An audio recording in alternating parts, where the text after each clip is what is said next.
Prime Minister David Cameron is set to hand out peerages to a slew of former Conservative advisers later on Thursday in the dissolution honours list. He is seeking to boost his party's representation in the Lords to make it easier to get legislation through. More than 40 new peers look set to be appointed.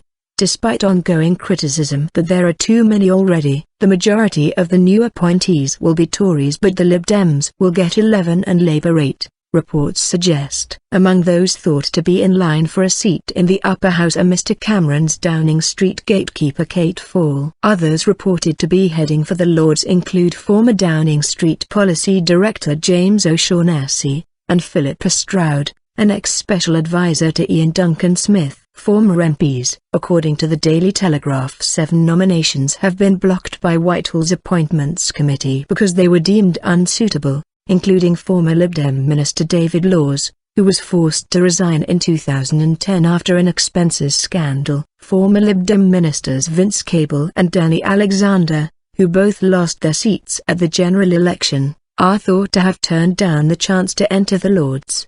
But other Lib Dem MPs who were not re-elected in May are reported to be among those in line for a seat in the upper house, including Sir Alan Beath, Sir Menzies Campbell, Lynn Featherstone, Laura Lee Burt, Don Foster, Andrew Stunell and Sir Malcolm Bruce. Nick Clegg's former Chief of Staff Johnny Oates is also set to be elevated, reports suggest.